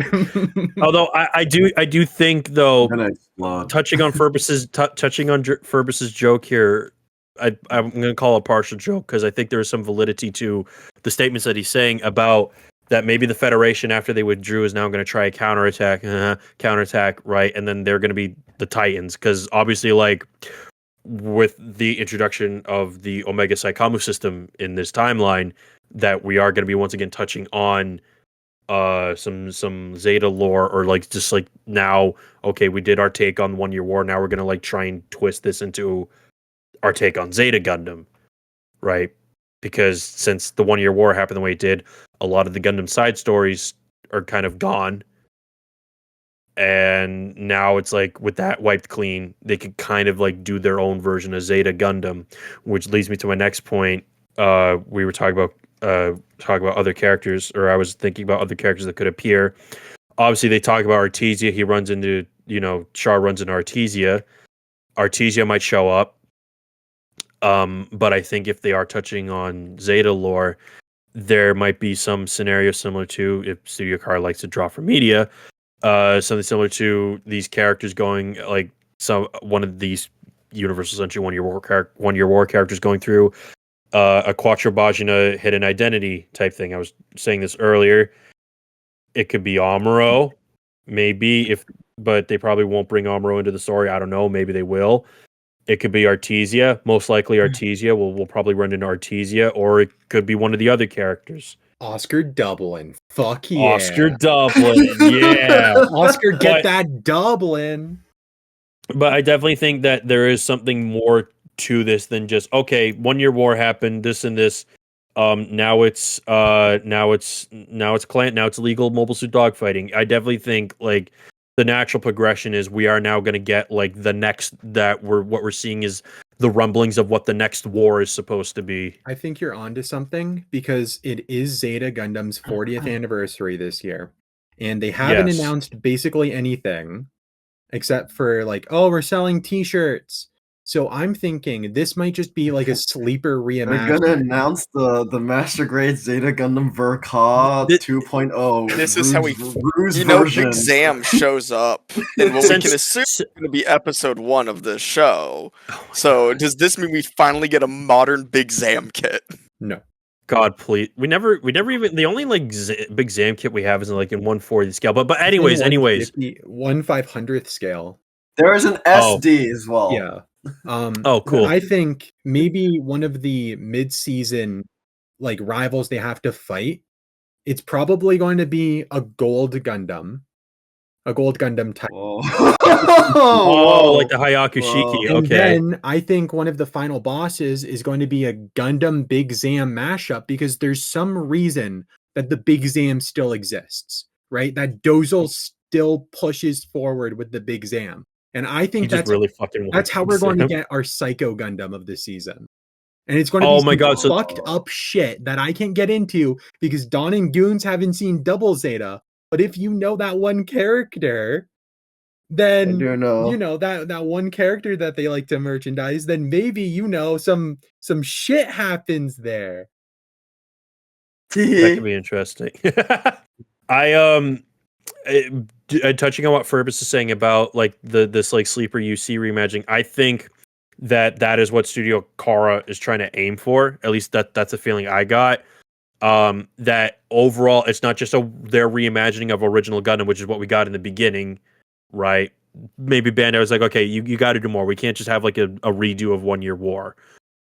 They decided to do like their take on the UC timeline as a whole, and then versus just the 1 Year War. They call it the 2 Year War. I definitely got that vibe the moment we basically got Char's counterattack with Zek Nova, because it literally is just Char's counterattack. Mm-hmm. Yeah, but different. So it's like, I do get the sense that they're probably going to be doing their own takes on in the whole of UC, and I'm excited to see where that goes. Yeah, because I definitely think if we're rolling with this, that we're going to be seeing some like mishmash of Zeta Gundam-esque, not necessarily plot points, but just like commonalities with like how it's affected, how these certain types of like story elements would be affected now that Char has done what he's done, and how the 1 Year War turned out the way it did. Like, we're basically getting like obviously alt UC, but if this is like if we were watching a drama about the American Revolution, if the Confederates won, this is very much like alt history Gundam, and not just here's some like new version of a Gundam thing. Yeah, if that And that's the direction I think they're going if that's with. the case, I think it would be interesting to see how many Zeta characters appear or are homaged. Because like Yeah. Optimus is like one of the most important figures in Zeta. He'll probably like either exist in this timeline or will be like a tiny little player that gets referenced. Because that character is also from Jupiter. He also like spends a good amount of time at Jupiter, like Shia LaBeouf does in Xeonix R&R over there. Mm, Um, mm. I do think that will probably get either a Gabaldi or a what's a Dej. I think we'll get either a reimagining of one of those two because they're like a mass-produced mobile suit. Yeah.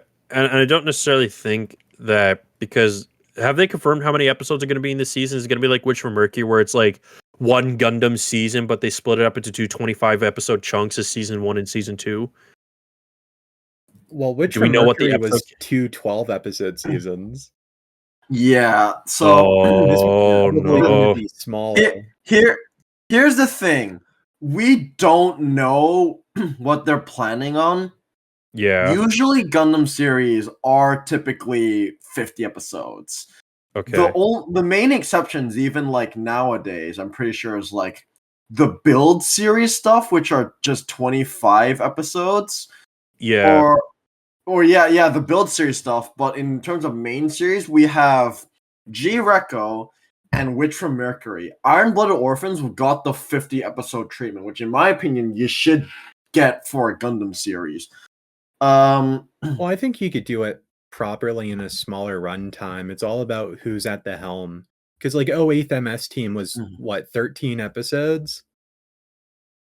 Yes, was but Yeah. also 08th MS Team is a very different kind of Gundam series to like the standard TV series. It's a OVA. It wasn't a TV series; it was an OVA.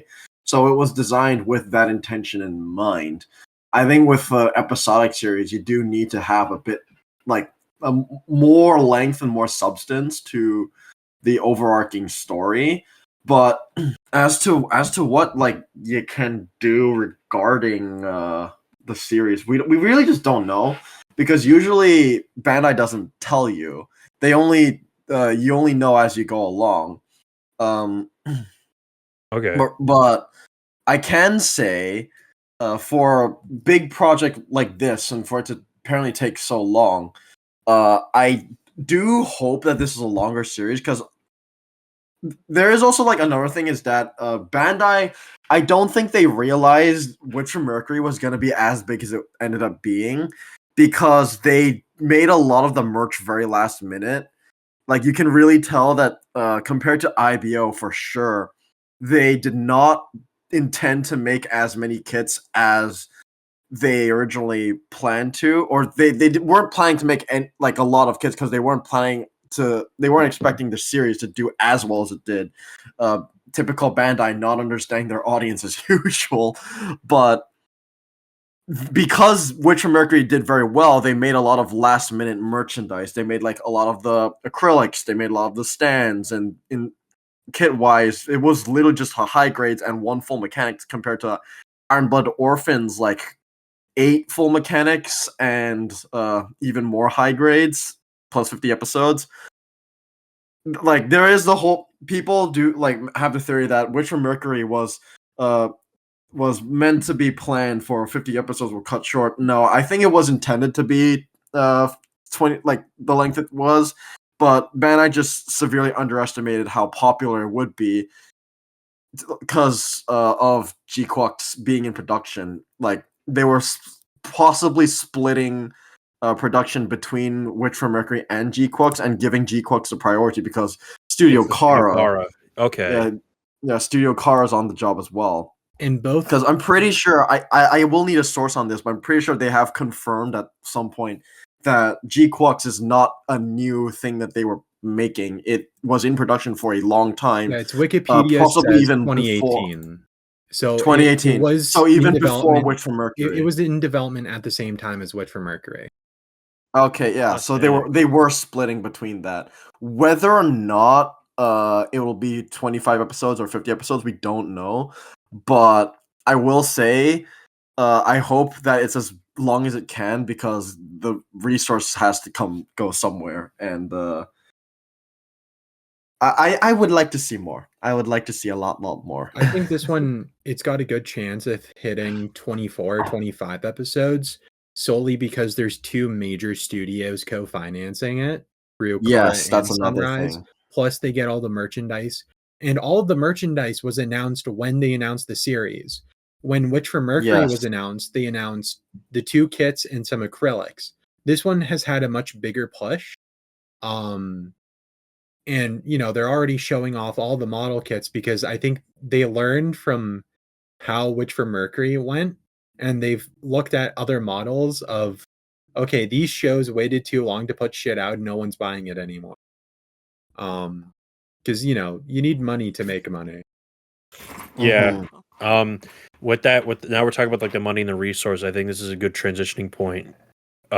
Judging by the fact that GQuuuuuuX had a long production time, how do you guys think the animation is? How it looks in the film? Like how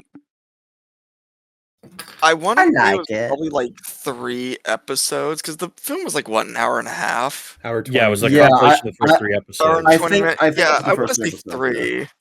Like we get one episode with like first episode's gonna be the Char shenanigans. Yeah. Ending there. Second episode, I feel like that's all a lot of setup. I don't really know where that one ends. I can't really remember. I think it'll probably end Um, around the time when she first gets into the GQuuuuuX and slices the police Zaku's head off. Mhm. Mhm. Agreed. Maybe I feel like that's a lot of time Well, though. that's when they play the The ending open- theme, yeah. which Yeah. The I think opening too. the one issue I had with the movie is that they played the music in very, very weird places where it Yes. feels like, okay, this is where the opening would be, this is where the ending would be. And like because it's a re-edit of the episodes they already had, it's one of those things where it's like you can't even sync it up to the music to like, properly have an impact. I think that was the lamest Yeah. bit. Mm. Yeah, That's fair. that probably does end when they start playing Plasma. Yeah, And then episode 3 ends at the end of the movie. so I want to touch on. I thought the animation looked really beautiful. I thought it looked really clean. Mhm. That's what I was referring to when I'm like saying, what do you guys think the animation based on how long they worked on this and probably the that's amount of super money. Yeah, and probably the amount of money that like Bad Eye sunk into this. I really hope that they maintain this level of visual quality for the rest of the series. Mm-hmm. I really agree. hope. Like I'm sorry, you first. Yeah, no, I can't remember the last time. Like, okay, listen, a lot of like Gundam series, like when we were like watching them, they look good, right?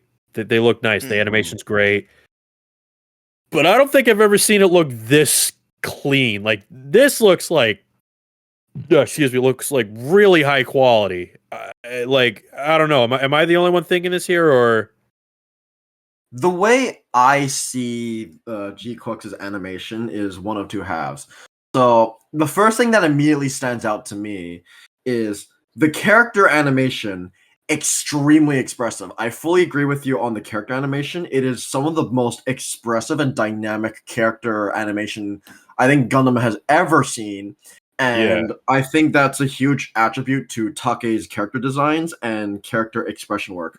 Take has always been really good at making colorful, expressive designs, and GQuuuuuX is just another example of Take popping off. That's just something that I feel like Kara has done a lot because they've worked with Ikuto. Ikuto already has a really distinct mechanical design in that they don't really design mechanics; they design weird things. But Take is also a very distinct artist. They drew Pokemon. They drew for Zarekoto. And now they're doing GQuuuuuX, and you can immediately tell it's a Take character when Take draws them. So I think the fluid animation fits Take's character designs a lot, and the expressions work really well. The one thing I do have more different opinions on would be the mechanical animation. Now, we are in a time where mechanical animation is not it's not the same as it was back in my day, as they would say it. We are in an era where Yeah. a lot of mechanical animators are not working in the industry. Budget is more constrained, and we have to essentially work in within deadlines.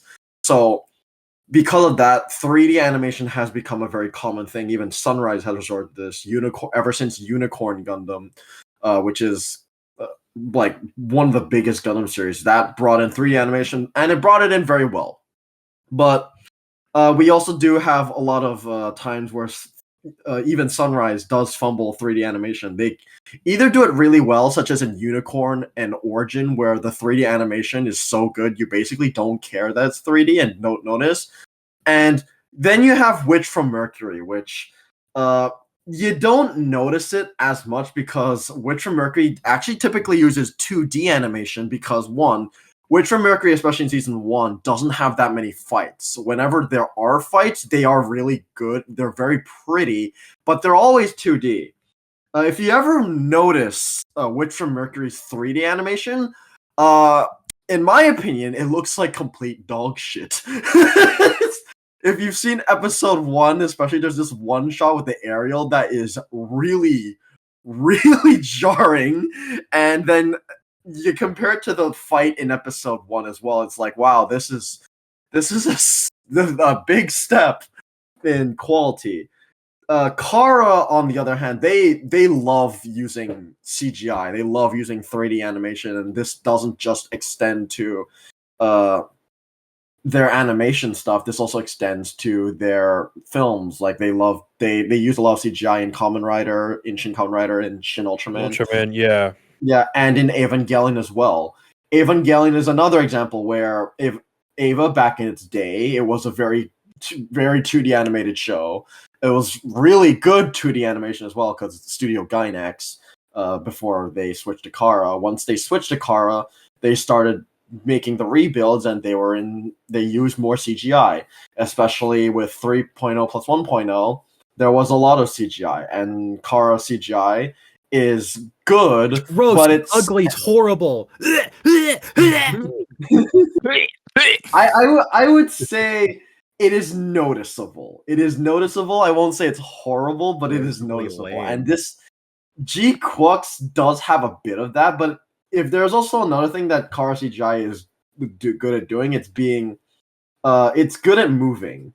And I will say the camera and the usage of the angles in this film, that you can tell that it's moving a lot. Like you can feel the weight and the size and the vastness of space.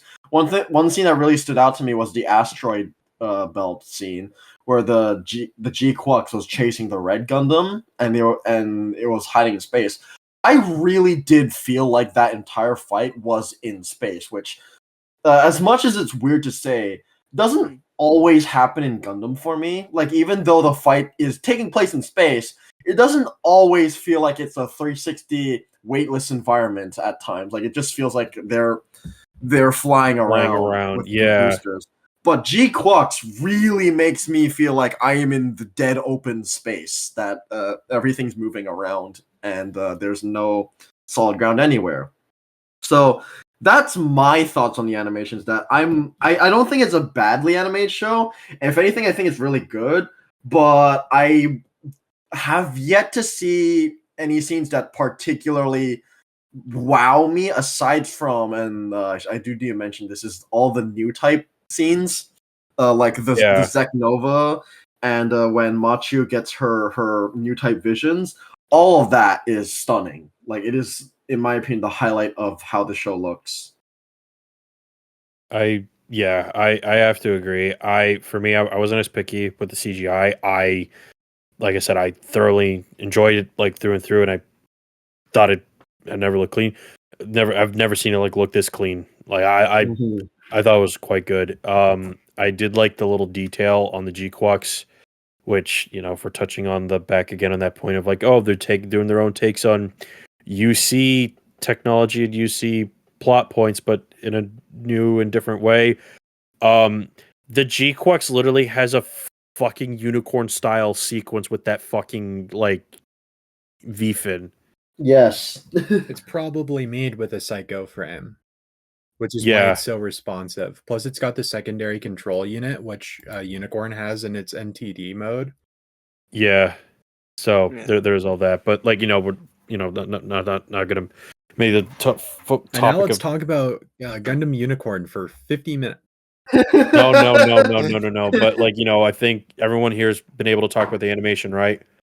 Except for Mhm. Goons. I thought it Goons. looked good. What do you Now think? everyone's talked about the animation. Okay, no, Goose. What did you think of the animation? I mean, I thought it looked good. Okay, Very fair. so Kind of it. I don't. no, it's fine. I'm So not. So one thing Furbus mentioned to me, and one thing that I did notice in the film, it just kind of ends. It does end. Like you don't Yeah. realize that it's about to end until you're like, oh wait, yeah, it's over. Shit. It does just end. It just stops. Like there is no like, oh, there is a logical endpoint for this that is giving us the teaser for the rest of the series. Like right after they're like, yeah, you should run. Oh shit, I should run for the cops. Then all of a sudden, beep beep beep beep beep, and then like all the credits start like rolling up. Mhm. That was the only part I'm like, oh shit, that was kind of sudden. All right, damn. Yeah. But yeah, I don't know. One of my friends that I saw it with immediately, like literally jumped out of his seat and went, wait, that's the ending of this movie? Because like nothing really happens. I'm going to be honest, it's all set up. And It is. if they put one more episode in there, I swear, if they had put one more episode in, it would have gotten me hook, line, and sinker. But right now I'm a little like, okay, if this is a 12 episode anime, and let's be favorable and say it's 13 episodes. Episode 0 is the setup with Char. Episode 1 is Machu, finding out about clan battle. And then episode 2 is all this stuff with Shuji, and then they get in the GQuuuuuuX and they do their fight. That's I don't know, it's some pretty slow pacing. And Gundam has a lot of slow pacing. Like Double Zeta, it takes them 10 episodes to get out of the starting colony. But also, those are 50 episode shows, and those are like soap operas. These ones are more like, fast paced. And a lot of people complained about Witch from Mercury because the first season was very lax and stuff doesn't really happen until episode 8. But like that's all like essential world building because it's all about politics and business. And Whereas- you're also like in a brand new setting in Gundam, so yeah. And this one, I feel like it might just be because they re-edited the episode sequences to fit more narratively in a movie. I think we'll probably see some noticeable changes in pacing in the actual show. Mm-hmm. That's fair. I will say that. I'm still on the fence about. Like the make it or break it for me for this series going forward is if it's gonna be 12 episodes or if it's gonna be short. Because if it's gonna be short, I don't have the highest confidence that they'll be able to convey what they're trying to convey with this very unique this very unique alternate UC setting. Because there is a lot you could do with this setting in this first series, I think. And I don't think that could be accomplished in just 12 episodes. But keep in mind, I'm saying this having not seen the rest of the episodes because they're not out yet. I agree. But I that's why I am hoping that Because we do get like 50 episodes and then 25 episodes, I'm hoping that after Witch from Mercury, which was 25, we do get a bigger series with GQuuuuuuX. And especially since, again, this is a car collaboration, we hopefully got more time to flesh this out and give it the bigger world it is. Because it's also Gundam 45th anniversary. That's a big thing. 45th anniversary is a huge number, and they're treating GQuuuuuuX as the next step, as they would say. So I'm praying for the best. I do think that mecha series do need around like at least 25 episodes to flesh out a world decently. I don't think it's gonna be 13. I do think at least we're gonna get 2 cores, and it's gonna be 25 episodes, give or take, like Witch from Mercury. But Yeah. I on my end, I actually found it really fast until like generally but it was a very fast introduction. We glossed through a lot of what we established as existing knowledge because it's UC. We don't need to get a full reintroduction. We just need to get an introduction into the new parts of UC. As for what the future holds, I mainly just want to get to know these characters a lot more. I think GQuuuuuX has potential for a very interesting cast. Shuji is I feel him. I feel him very much. He's broke. He's not thinking hard, and he's having a good time. And I relate to that. So Yeah. I find these characters very charming, and this is Kara. So we got the guys behind Noriko from Gunbuster as behind the wheel, making another female mecha protagonist. That's another thing we need to say. Very on the topic of Artesia being the person in the RX-78 gun cannon, we also have Machu, who is another female Gundam protagonist. It's very rare. We don't see this very often. And again, we have Noriko's staff, essentially. We have Kara behind this. So I'm hoping we get another Neketsu girl. I've needed one. It's been way too long. We need to put the woman in giant robots. I think Machu has high potential. Well, they're putting a lot behind this movie. Like even they got Susei from Hollow Live to do the insert song, which is a pretty big jump, right? Because like, you know, not only is that a big jump for Gundam having, you know, a VTuber sing one of their songs, but also the fact that, you know, that's pretty big for VTubers to have their music in, you know, a probably going to be award-winning, highly successful grossing film. Oh yeah. For sure. If all things turn out well, yeah.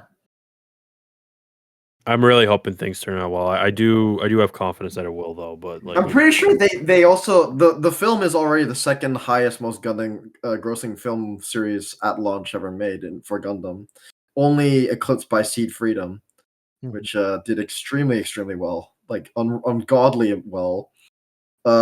They also are, from what I am aware of, gonna be rebroadcasting it soon in Japan with extra scenes from what I assume is episode 4. you gotta be fucking kidding me. Apparently that's the case. The only example of what we've seen of this is Machu lying on the table or lying on her couch after having taken a shower. That's all we have. But we are gonna see like a re-airing, and they're gonna reveal more. As for what content that includes, I don't know. I don't even know if this new quote-unquote newer version is going to be shown in the States at all. It's literally just got announced. So, yay. I do think there's a few elements we haven't touched on, and I know this is running pretty long.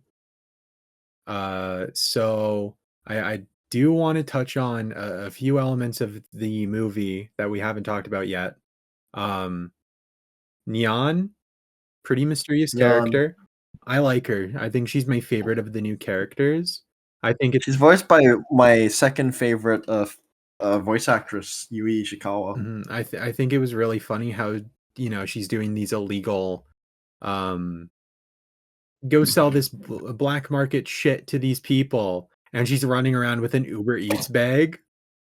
Yeah. That was really funny. I think she's got a good personality. And then another aspect is the romance, because we have two of those like super like on the nose, okay, this is when a romance or friendship thing is starting, and Machu has one with Nyan and with Shuji. So yes, first polycule bisexual couple in Gundam. Oh my god. Which actually no, it wouldn't be, because IBO. It wouldn't be. Oh no, yeah, no, IBO. First one where they Yeah. don't Yeah. all horrifically die in terror attacks? We don't know that. It's UC. It's UC. Dude, Machu's gonna You get like never skinned know. alive. This shit's gonna be so horrible. Oh my god. Yeah, you see, you think this is gonna lead to a relationship. In reality, it's gonna lead to the fact that the Ide is real, and Ideon shows up and says, "Ha I'm the gym for this show," and just invokes what the if- universe. What if fucking Ideon showed up? That would be fucking crazy. Yeah, that's why they're around Jupiter. They just find the Ideon floating around in space. Dude, Mobile Suit that would be Gundam charged insane. counterattack, but I added Ideon. I really like Ideon. I mean, I'm pretty sure there's a non-canon manga of Ideon appearing in like during the Double Zeta time. Mhm. There's course. also like a nod to it in one of the build series There too. is? Like Oh shit. I believe so. I could have swore I remember seeing a clip of it. There's like a gym that looks vaguely like Ideon. It's in just like a little throwaway clip. That's cool. I like it when they do that. Bandai, make an Ideon model kit.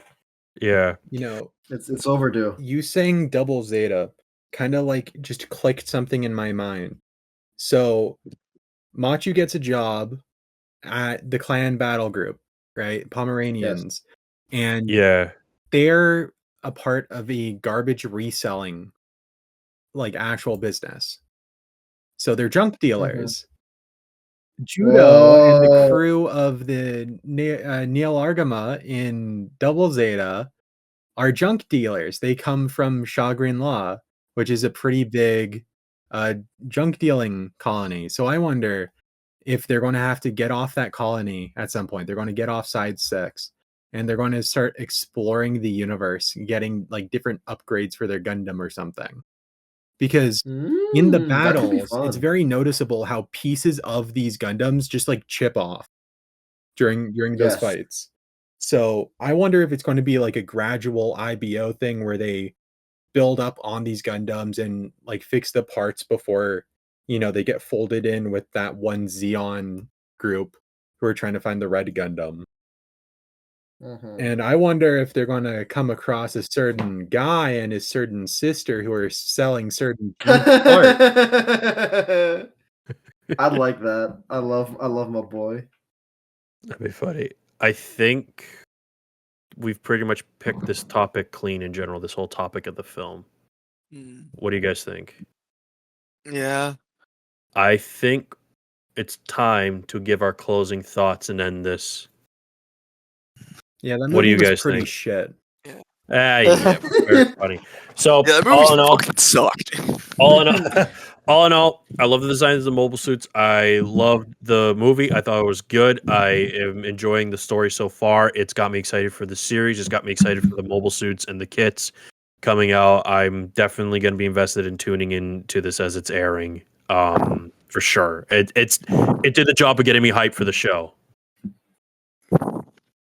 I'm gonna Yeah. be so broke. This is probably going to be the first one I actually keep up with. I tried doing it for GWitch, and I didn't really vibe with that show Fair. as much as everyone else did. So I do kind of hope. So I'm hope, but like the 3 episodes we roughly saw, I have me hooked. So yeah, this is probably what I'm not watching off of like Crunchy or not or watching after the fact. Mm-hmm. I don't know where I'm gonna put my GQuuuuuX kits. I don't have any more space on my 1 year war shelf. It's already taken. I'm scared. Well, no, I'm you have gonna to have have a to buy all GQuuuuuuX these shelf. kits.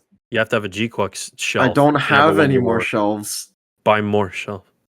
I'm poor. Sell kidney. I don't know where to. I don't know where to put new shelves. My room is filled. Oh shit. I need to move back to Hong Kong and find my own place to and dedicate my entire house to just model kits. That's how we'll live in the future. Oh man. So Furbus, you gave your thoughts.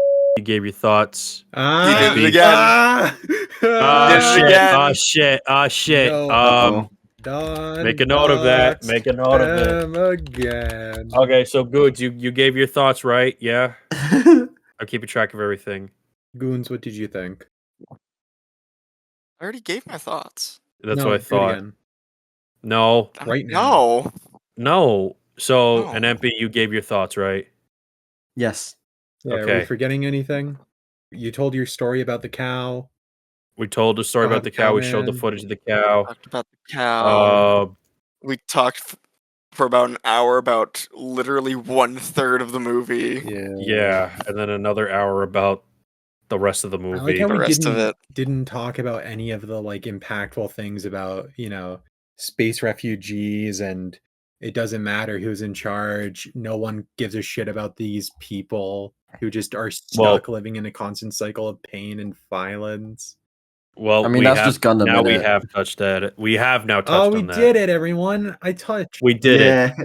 We touched. So, and with that, we Gundam boys now depart you. Have a good one, everyone, and have a good night or a good morning. Today's words of wisdom. Live long Okay. in GQuuuuuuX. Whoa! Whoa. And then it Whoa. ends. Yeah, that's it. And